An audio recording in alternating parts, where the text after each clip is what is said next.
Hey everyone, it's Hadar. Thank you so much for joining me. Today we have a read-along episode where I will be reading an excerpt from a Harry Potter book, Harry Potter and the Deathly Hallows, and you will be reading along with me. You can either listen to me read it while I explain tricky words, or you can actually shadow me and focus on pronunciation, rhythm, and stress. However you choose to use this episode, you will definitely benefit from it. And I know this because you all absolutely loved the previous episode I recorded where I read a different excerpt from a different Harry Potter book, and you asked me to make another one, so here it is. Now, if you're new to my channel, then hi, my name is Hadar. I'm a non-native speaker of English, and I am here to help you speak English with clarity, confidence, and freedom. So don't forget to check out my website, hadarshemesh.com. And also follow me on social media, where I share daily tips to improve your pronunciation and your confidence in English.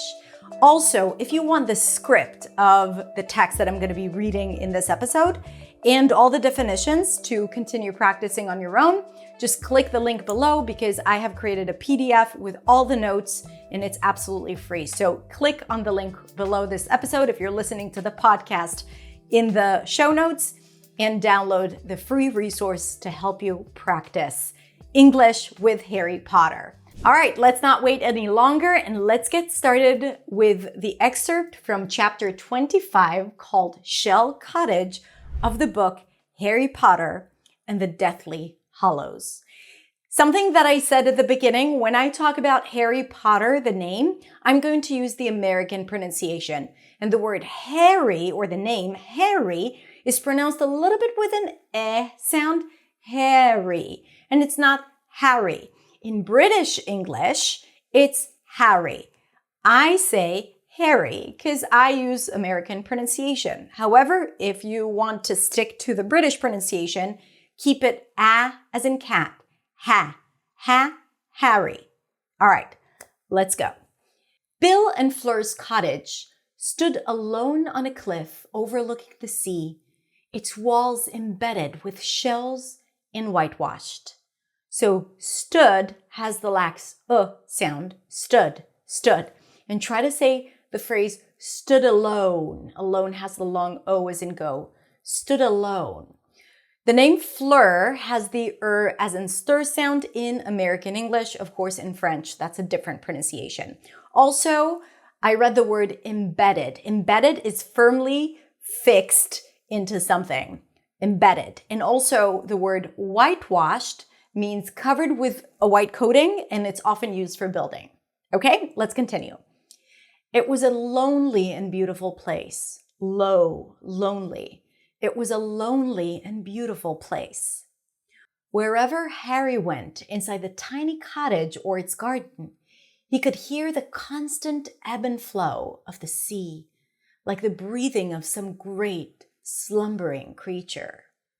So ebb and flow is a regular movement back and forth, and it's also used for situations that change regularly. So for example, you can say his motivation to study has an ebb and flow. Some days he feels very focused, while on others, he finds it hard to concentrate. Ebb and flow. Ebb and flow. Think of a sentence where you can use the phrase ebb and flow. And slumbering, that's another word we used, is sleeping or being in a restful state. Okay? Now, one more thing about pronunciation. First of all, the word wherever, that's a little tricky because of the W and the R. So just, if it's hard, just say it a few times. Wherever Harry went inside the tiny cottage or its garden. Cottage. All right, so let's continue. He spent much of the next few days making excuses to escape the crowded cottage, craving the cliff-top view of open sky and wide, empty sea, and the feel of cold, salty wind on his face. Cold, long O as in go, cold. Now, the word craving means a strong desire for something. A lot of times we use it when we talk about food, but it doesn't always have to be. Let's continue.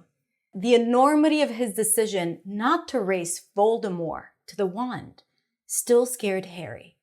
Now, I know that in the movie they say Voldemort with a T, but apparently the author J.K. Rowling has confirmed that the T is not pronounced. So we are not going to pronounce it, okay? And then wand, even though it has an A, it's an ah sound. Wand, wand, wand. Now, enormity is the extreme scale of something. And usually we talk about it when we talk about something in a negative way, okay? The enormity of his decision not to race Voldemort to the wand still scared Harry. He could not remember, ever before, choosing not to act. He was full of doubts. No B, doubts. Full, not full, full. He was full of doubts. Doubts that Ron could not help voicing whenever they were together. Now, voicing means expressing something out loud. Okay? You need to voice your opinion. What if Dumbledore wanted us to work out the symbol in time to get the wand? Now, to work out is a phrasal verb that means to figure out, which means, that's another phrasal verb, to understand or to solve something. So think about it now. What if working out what the symbol meant made you worthy to get the Hallows? Harry, if that really is the Elder Wand, how the hell are we supposed to finish off you-know-who? You-know-who. To finish off is to kill or to defeat. Let's continue. Harry had no answers. There were moments where he wondered whether it had been outright madness not to try to prevent Voldemort from breaking open the tomb. So, there were moments. This is a tricky pronunciation phrase. There were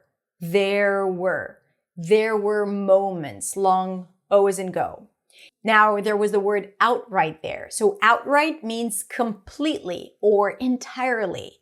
In other words, I could have said it had been a complete madness, outright madness, not to try to prevent Voldemort from breaking open the tomb. Tense U, no B. A tomb is a structure or space often made of stone where a dead person is buried. Tomb. He could not even explain satisfactorily why he had decided against it. Satisfactorily is in a satisfying way. Satisfactorily. He could not even explain satisfactorily why he had decided against it. Every time he tried to reconstruct the internal argument that had led to his decision, they sounded feebler to him. So let's explain some words here. Reconstruct is go back and put together, like to rebuild. And feebler is weaker or less convincing. The odd thing was that Hermione's support made him feel just as confused as Ron's doubts. No B. Doubts, doubts, doubts. Now, forced to accept that the Elder Wand was real, she maintained that it was an evil object, and that the way Voldemort had taken possession of it was repellent, not to be considered. Let's explain a few words here. Maintained is firmly insisted on a belief or opinion. In this case, Hermione strongly argued or held the view that the Elder Wand was an evil object. And the word repellent means disgusting and unacceptable. And here it means that the way Voldemort took the wand was horrible and morally unacceptable. You could never have done that, Harry, she said again and again. You couldn't have broken into Dumbledore's grave. You could never have done that. That's a lot of words. Let's reduce it a little bit. You could never have done that. You could never have done that. You could never have done that, Harry. And then you couldn't have broken. You couldn't have broken. You couldn't have broken. You couldn't have broken into Dumbledore's grave. But the idea of Dumbledore's corpse frightened Harry much less than the possibility that he might have misunderstood the living Dumbledore's intentions. He felt that he was still groping in the dark. He had chosen his path but kept looking back, wondering whether he had misread the signs, whether he should not have taken the other way. So corpse is a dead body, and not to be confused with core, like the Peace Corps, because then it's pronounced as core, but spelled very similarly. So corpse is pronounced like that, corpse, and that means the dead body, and core, like the Peace Corps, is pronounced without the P and without the S.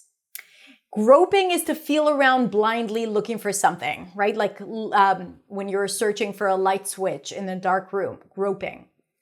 And by the way, it could also mean inappropriately touching someone without their consent, to grope someone.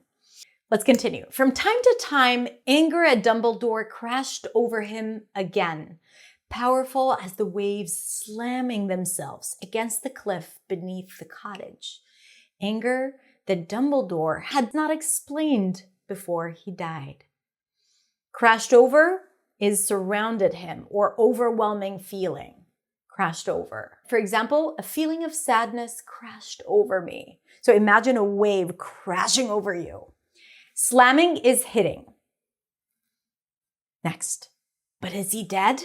Said Ron, 3 days after they had arrived at the cottage. Is he? Is he? Is he? But is he? But is he? But is he? Look at those reductions, and the H is not pronounced when it's connected. But is he dead? Said Ron 3 days after they had arrived at the cottage. Harry had been staring out over the wall that separated the cottage garden from the cliff when Ron and Hermione had found him. He wished they had not, having no wish to join in with their argument. Wished, laxed I, wished, wished, wished. Yes, he is. Ron, please don't start that again. Look at the facts, Hermione, said Ron, speaking across Harry, who continued to gaze at the horizon. Some explanations: to gaze is to look steadily and intently. To gaze. And horizon is the line where the earth and sky meet. Gaze. Gaze at the horizon. Horizon. Not horizon, but horizon. Gaze at the horizon. The silver doe, the sword, the eye Harry saw in the mirror. So doe is a female deer. Doe, doe, doe. And the word sword is pronounced without the W. Sword, sword. The silver doe, the sword. The eye Harry saw in the mirror. Harry admits he could have imagined the eye. Don't you, Harry? I could have, said Harry without looking at her. But you don't think you did, do you? This is a tag question where there is a statement and then a question where you kind of like paraphrase the last part. But you don't think you did, do you? And this is the intonation that you usually hear. A statement with falling intonation, but you don't think you did, do you? But you can also say it like that. But you don't think you did, do you? So the first option, do you, sounds like a genuine question, right? Like I'm really asking. And do you sounds as if I'm more certain or maybe even doubting what he's saying. It really depends on the intention and the tone of voice, but there is a different meaning to how I ask it. But you don't think you did, do you? Asked Ron. No, I don't, said Harry. There you go, said Ron quickly before Hermione could carry on. If it wasn't Dumbledore, explain how Dobby knew we were in the cellar, Hermione. So carry on is to continue, and cellar is a basement or a room below the house and usually used to store food or wine. I can't. But can you explain how Dumbledore sent him to us if he's lying in a tomb at Hogwarts? I don't know. It could have been his ghost. Could have been, could have been, could have been. It could have been his ghost. Dumbledore wouldn't come back as a ghost, said Harry. There was little about Dumbledore he was sure of now, but he knew that much. He would have gone on. Would have gone, would have gone, would have gone on. What do you mean gone on? Asked Ron. But before Harry could say any more, a voice behind them said, okay, the next part I'm going to read with my best French accent because the character is French and it's written as if it's pronounced with a French accent. Harry Griphook would like to speak to you. He's in the smallest bedroom. He says he does not want to be overheard. So the text is, now I'm going to do it with my natural accent. Harry Griphook would like to speak to you. He's in the smallest bedroom. He says he does not want to be overheard. Overheard. Now we pronounce the H. Her dislike of the goblin sending her to deliver messages was clear. She looked irritable and she walked back around the house. Irritable is angry or upset. Irritable. Irritable. You can say it with an angry tone. Irritable. She walked back around the house. Griphook was waiting for them, as Fleur had said, in the tiniest of the cottage's 3 bedrooms. Cottages of the cottage. Cottage's 3 bedrooms, in which Hermione and Luna slept by night. He had drawn the red cotton curtains against the bright, cloudy sky, which gave the room a fiery glow at odds with the rest of the airy, light cottage. Fiery is like fire. Fiery. Fiery. At odds with means in contrast to or not matching with. The opposite. Okay, not in contrast with or not matching with something. I have reached my decision, Harry Potter, said the goblin, who was sitting cross-legged in a low chair, drumming its arms with his spindly fingers. So cross-legged is sitting with legs folded over each other at the ankles or knees. For example, the child sat cross-legged on the floor while listening to the story. And drumming is tapping fingers or hands repeatedly on a surface. Like this. And spindly is thin and long in a way that looks weak or fragile, like a spider. Spindly. Though the goblins of Gringotts will consider it base treachery, I have decided to help you. Treachery is a particularly low, dishonorable, and shameful act of betrayal. Treachery. That's great, said Harry, relief surging through him. By the way, surging is rushing or increasing suddenly and powerfully. Surging, as in stir. Surging, surging, surging. In return, said the goblin firmly, same as in stir, firmly, for payment. Slightly taken aback, Harry hesitated.